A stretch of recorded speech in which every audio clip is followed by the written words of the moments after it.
پسابل بے سپینا نکی عبدالرحمن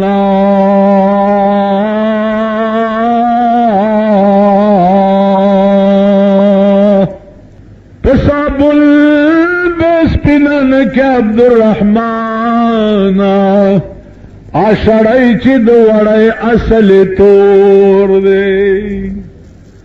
دا امام فخر الدین رازی دے. دا اختر روزوا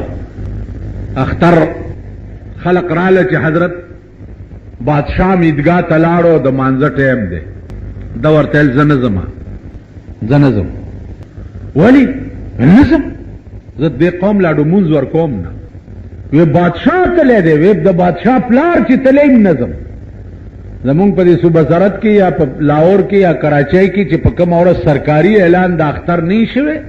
نو په سرکاري جماعتونو کې سرکاري خطیبان د اختر منظم نه ور کوي ولی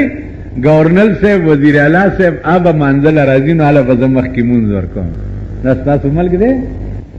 دا تاسو وطن دی بیگا چا میاش لیدلی اسمان ته مکتلیم دي کنه و ظالمانو چرته خو لګه قلم وکړي هم زمونږ دې سپېګمو ته بګوري بیا چې مونږ یو فیصله وکړو بیا را پورې لقیم تړئ نن بیگاله دا ټول جماعت واوري بیگاله کوشش وکړي پرون سار ښکارا شوی نه دا میاشت که بیگا چا لیدلی یا نن بیگاله ما ته به فوراً اطلاع کوئ کني بیا د جماعت کې نظر مونځ نه در کوم لرې کېږئ ټیک شو نن بیگاله تاسو د دې کلو خلک به ټول دا مهرباني کوئ ګورئ بیا ما ته به اطلاع کوئ بیا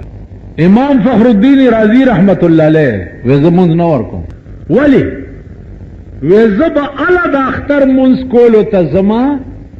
چې زه په کومه ټانګه کې ځم بادشاہ راولی دا هغه ټانګې نه اسپه لرې کوي او هغه بانسونه به بادشاہ نیولي او زه به ټانګه کې ناست یم نو هغه ټانګه کې به ما عیدګاه ته بوځئ مونځ ورکوم کینی نه ورکوم واو اوس غلام ساک راولی بجدیگر مولا به په ټانګه کې ناست او غلام ساک به بانسونه نیولي او به کې څوک دا ایمان مونږ ملیان به داسې وکړو بادشاہ خو پرېږده خدای پرستی که د کلي خان او ملک یا دا د چواړیانو جمعداران چې دي که دغو ته م ووایه چې راشه ټانګه کې زه کېنم او ته یې راکاږه یو معمولي سړي ته هم خدای راستی که ملا ووایي چې راشه زه دې ټانګه کې کېنم دا سپې په ځای ته دا ټانګه راکاږه دې کوڅه ډبو ته امام فخر الدین رازی وکړه انعمت علیهم وکړه ته به دا وایې خدای ما ته د بجلیګر ملا لار وښایه بجلیګر ملا کې دا ایمان نشته چې د کلي خان ته ووایي چې راشه دا ټانګه ونیسه زه پکې سوارېږم او ته به دا بانسونه راکاږې دا ایمان والا پیدا کول پک بادشاہ ته خبر لاړو چې امام فخر الدین رازی خو جمعې اختر مانځه ته نه راځي وی چې ولې وی داسې وایي بادشاہ هم بادشاہ وکړه الله اکبر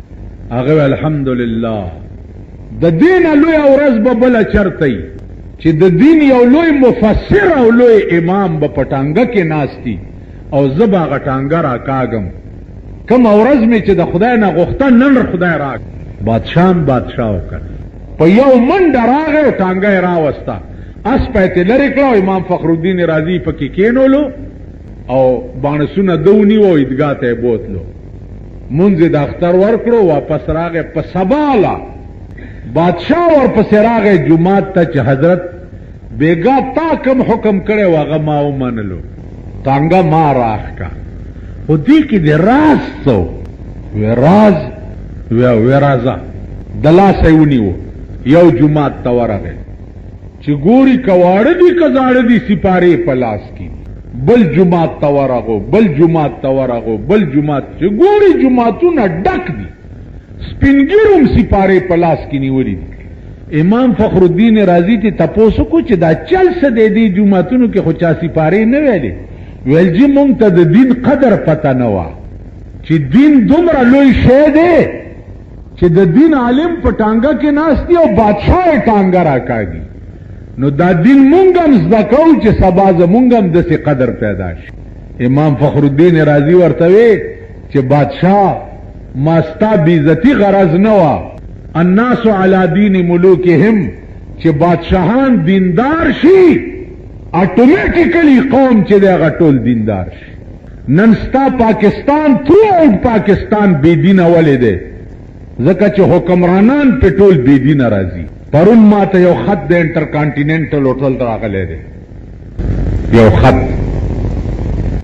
انټر کانټیننټل هوټل د سرمایه‌دارو ډمخانې ته وایي. په دې خبره پوهېږئ؟ تاسو کوڅه په انټر کان ته چې نه تللي یې او نن څوک پرېږدي. د سرمایه‌دارو ډمخانه چې دا هغې ته انټر کانټیننټل هوټل وایي. شراب پکې، جینکۍ پکې، ګډېده پکې، زنا پکې، د سور غوښه پکې. دا 15 واړه څیزونه په انټر کانټیننټل هوټل کې پیش کیږي. نن ستا د ملک د حکمرانانو د لور او د زوی واده چې وي نو د هغې روټۍ په انټر کانټیننټل هوټل کې ورکړل. ستا یو کوڅه ډب وزیرو په دې صوبه سرحد کې، کوڅه ډب اوس لرې شوی دی خدای غرب، د هغه د لور واده او د یوې شپې د روټۍ 9 لکه روپۍ خرج، د یوې شپې د روټۍ. یو پیاله چای چې په انټرکان کې سکې نو 180 روپۍ د هغې قیمت. د هغې وجه دا ده چې پیاله چای نی ورسره بلبلې ملبلې ډېرې وي، هغه تماشې پکې، روجه خوراک پکې وغیره وغیره. نه د انټرکان والا ما ته لیکلي دي چې دې کې دا څیزونه دي. مال زه څه وکم؟ زه خو به دا کار اله کولی شم، اله چې کمپلیټ واګې د ملک زما په لاس کې راشي، کمپلیټ واګې، او په هر سړک باندې د پشکال د چنډخانو غوندې زوړند کړي سړي مردار پراته. زه خو به اله دا کار کولی شم. نو په تشه وینا زما انټر کانټیننټل هوټل څوک بندوي؟ په تشه وینا زه د بالا ماڼۍ ارامیان نشم سمولی. نو دغه د خبره ده که نه؟ په تشه وینا څه کېږي؟ وینا خو 45 کاله وشو زماړه شین شو. دا خو د دغه خبره وایي په صابون به سپینه نه کې عبدالرحمانه،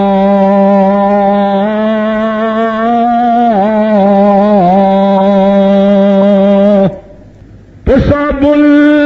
به سپینه نه کې عبدالرحمانه، آشړی چې د وړی اصل تور دی. توره شړی په منونو صابونونو ووینځه سپینه به کې. د کم قوم چې فطرت پلیت او مرداری په صابونونو نه سپینی، په نصیحتونو نه کی. من یهده الله فلا مضل له ومن یضلله فلا هادی له. الله چې څوک گمراه کی د مولیانو په ویناګانو نه کی. دا گمراه شوی قوم دې ته د خدای هدایت پکار دی یا جابر نظام پکار دی چې یو څو پکې زوړند کم ته ګوره چې دا نور د سړي زامن کیږي که نه کیږي.